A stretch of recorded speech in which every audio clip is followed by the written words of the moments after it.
Hi everybody. I am back. I wanted to talk about a few things and then share a poem, maybe depending on how long this is. um, but I was told recently that I am intimidating, and I've been thinking a lot about it and kind of like looking back over the years and recognizing that it's kind of true. Like I can be pretty intimidating, and that it's not necessarily a bad thing, even if it leads to like, I guess, like relationships ending or like friendships ending or whatever. Um, it's like it happens for a reason. Um, but I kind of like wanted to share a little bit about my history, and I guess kind of like why I am the way that I am. Or not necessarily, like it doesn't necessarily explain that so much as like just it's kind of a hint at the trauma that I've had in my lifetime, like throughout like childhood and adulthood and stuff. And like there's a lot more. Like this is just kind of touching on like a specific kind of trauma.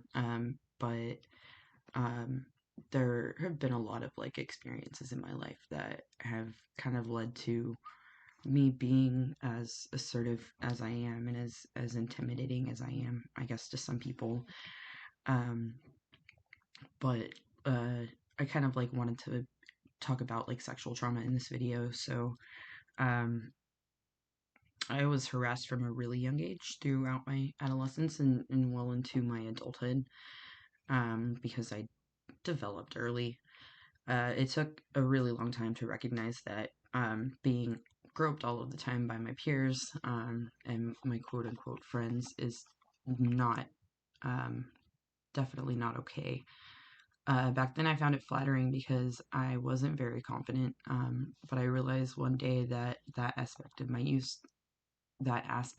youth was not normal, and it was a gross violation of my person.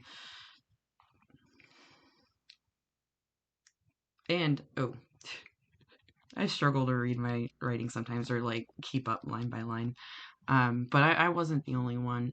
Obviously, this happens to people like all over the world, like throughout time or whatever. But a lot of the women that I grew up with experienced the same thing, and they had kind of the same reaction. Like they were initially like kind of flattered by it, or it boosted their confidence because um, they were kind of on the same page as me, and they for a long time thought it was normal. And a lot of them, especially well those now with children, are super concerned with teaching their kids to recognize that these things are definitely not normal, and teaching them to do better than we did, and to do better than we were taught. Because I don't think our parents, as a generation, millennials parents, recognize that were going to be as exposed as we were to so much, just because they were not. And the internet just made all of the difference.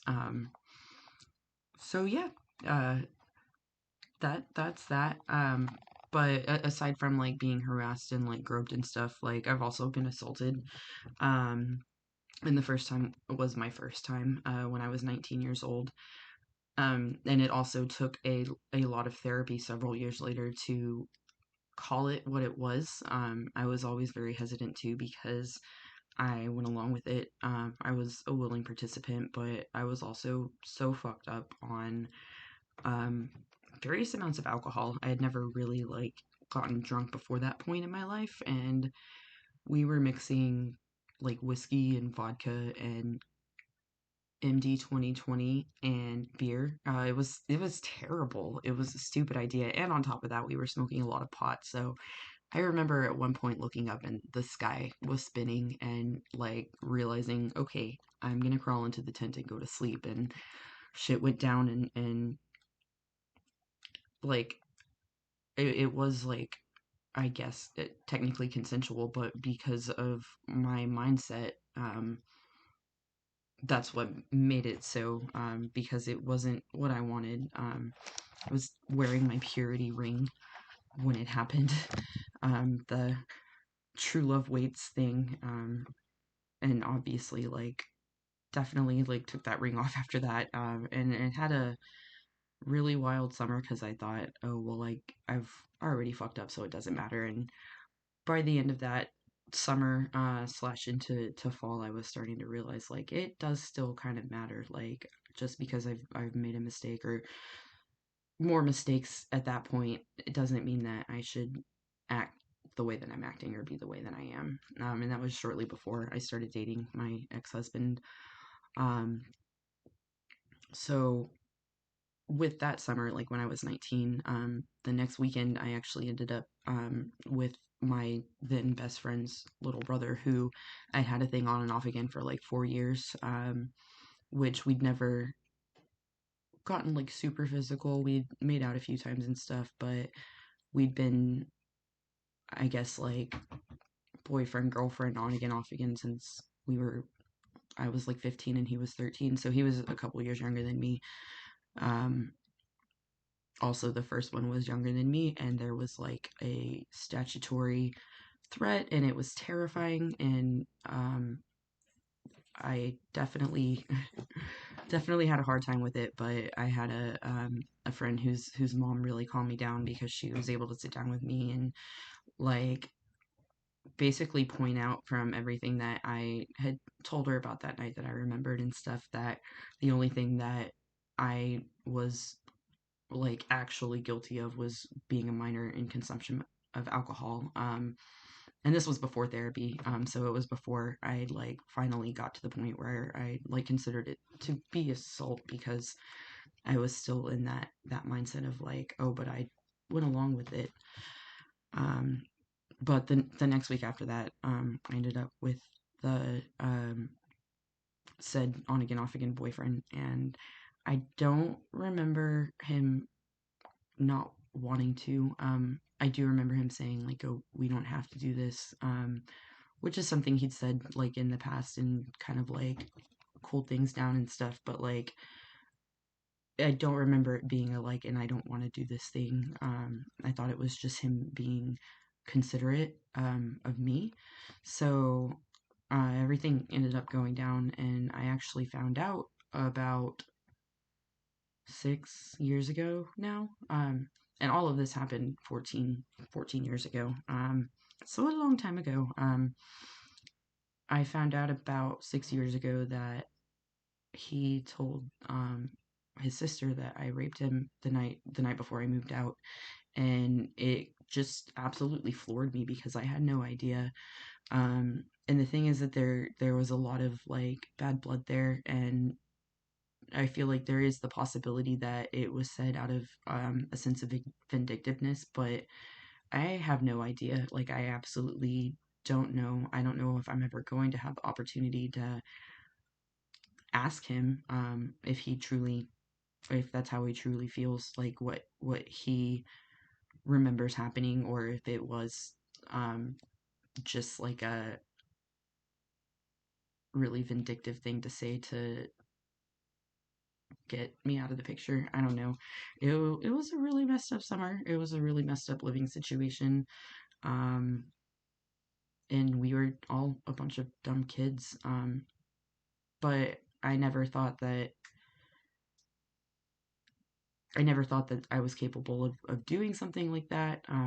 Looking back, am definitely concerned with the thought that I made somebody feel the way that I felt, because I know how it feels, and the possibility that I've violated somebody like that is really like really concerning, really kind of disturbing for me. Um so yeah, that was an intense summer. Lots of shit went down.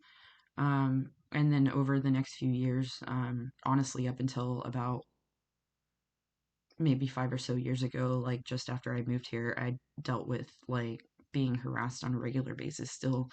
Um Still technically do get harassed, but I'm really good at shutting it down really quickly now and kind of like being firm with my boundaries and stuff. But um, when I was 25, I was living with my then boyfriend's cousins at the time.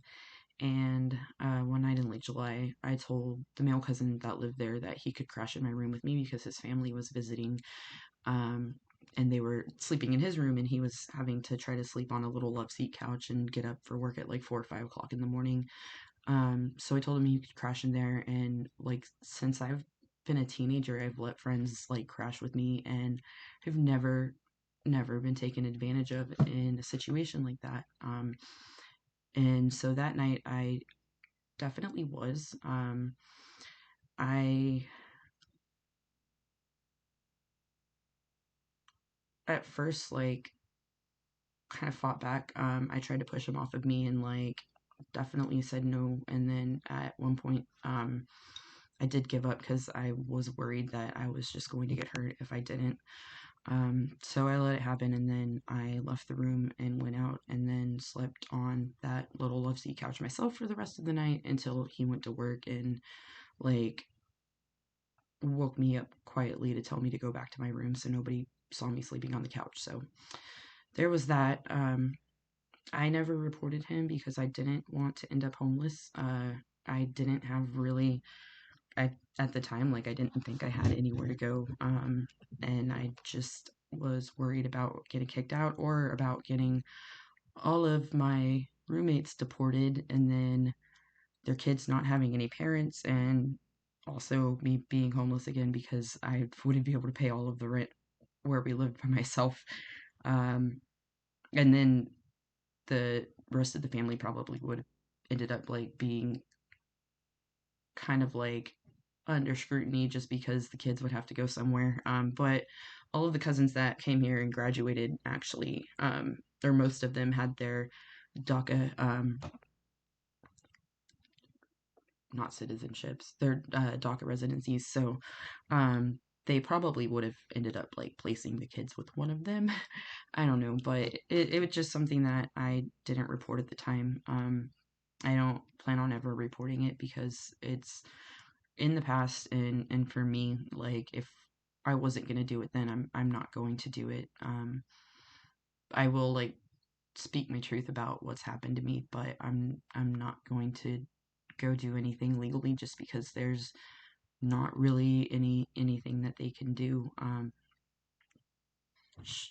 So I don't know. I mean, I guess there's stuff that they could do, but I at this point have no desire left to even just approach that situation again. So I left it at that, and I'm going to, but um the hardest part about all of that was when I first told my boyfriend at the time, he also encouraged me to say something, if not to report him, to talk to the other cousins that lived there because this was something had apparently happened before.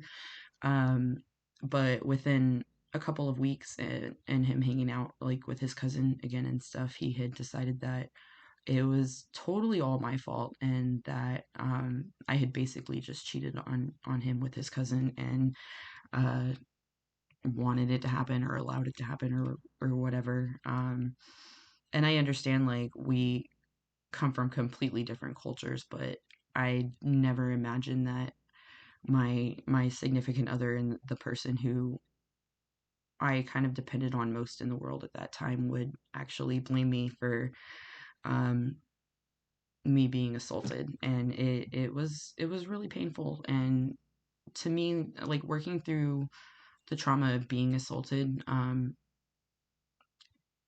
was it was hard, but it's something that I am at peace with, and it's part of my life and it's part of what made me, and it's part of the reason that I am as assertive as I am and that I can be intimidating because I know my worth and I know what how I don't deserve to be treated. And so um it's just it's part of me. And so more than being assaulted, it was being blamed by the person that I cared about most that was the hardest thing to get past. um But I mean, after that, like, I definitely have still been taken advantage of, or I've been harassed, until, like I said, over the past few years, where people still attempt to, but I, um, am a lot better at standing up for myself, or being firm, or shutting that shit down. Um, so, I mean, I've said all that to say that I have survived so much in this life, and it is disappointing to know that I could be the reason for other people's traumas, and that I am something that they survived, that, like, just leaves me feeling kind of weird and empty inside to an extent. It hurts me in general when I hurt others. I know what it is to hurt because I've experienced so many different kinds of pain in this lifetime, and it bothers me that I can be as vindictive as I can, when somebody really hurts me. And I've gotten better over the years, but I've learned that I still have a really vindictive streak. I can be incredibly resentful, and that is exhausting. It's exhausting to harbor that kind of anger and resentment, and I find myself apologizing a lot more these days for my actions and for my anger, just because I don't want to be that bitter person anymore. I'm At the end of the day, like, I know that I can be a lot. I know that I can be intimidating, and I think that's a good thing. Anybody who is intimidated by me probably doesn't have a space in my life. I've always wanted to be able to be less, because I know that I'm too much, but that's just who I am, and anyone who belongs in my life can definitely handle that. Um, and kind of, like, wrote some things down that are the important takeaways. For myself, it's, that I refuse to let my past define me, and I refuse to let my circumstances confine me. Um, and just, like, the things that people say are, you're too much, you're intimidating, you're aggressive, you're overwhelming, you're too needy, or you're too sensitive. And with the exception of aggressive, because I get a lot of my aggression out with derby, or with physical activity and stuff. And if I get to the point where I'm being aggressive with people, I recognize that I need to go do something, physical, and get my shit together. But all of those other things, and then to an extent, like, when people say that you're aggressive, but it's really that they are intimidated by you again. Um, those aren't bad things. And you are who you are, and anyone for you is not going to let those things be negative traits. The people who you are intended to share your energy with are not going to be intimidated by you, in a way that makes them insecure. And the ones who do react with insecurity don't deserve your energy. And that's something I definitely have to remind myself of, consistently, because it's important and it's easy to forget. Um, so I was, considering sharing a poem. I know I mentioned it, but this video is very long. I started writing because I had an idea of what I wanted to talk about. And then I realized I was writing a lot, and I was like, oh, well, I can still get through that in, like, maybe 10 minutes or so, 15 tops, like, have time for a brief poem. But nah, we're hitting that 19-minute mark here in a few seconds, and so I'm gonna do another video, later this week, maybe tonight or tomorrow even, of just poetry, because I've been writing a lot and stuff, but this was something I guess I really wanted to kind of, discuss and get out there and talk about, because I know that I have often wanted to be less of who I am, simply because I don't want people to be intimidated by me, or I don't want to come on too strong, or I don't want people to realize how sensitive I am. And at the end of the day, like, that's not how to do it, because those are all things that are not going to change about me. They're part of who I am, and so I shouldn't make myself less because I can't be less. And so people are going to have to kind of like get who I am all at once, all together, and decide. And if they want to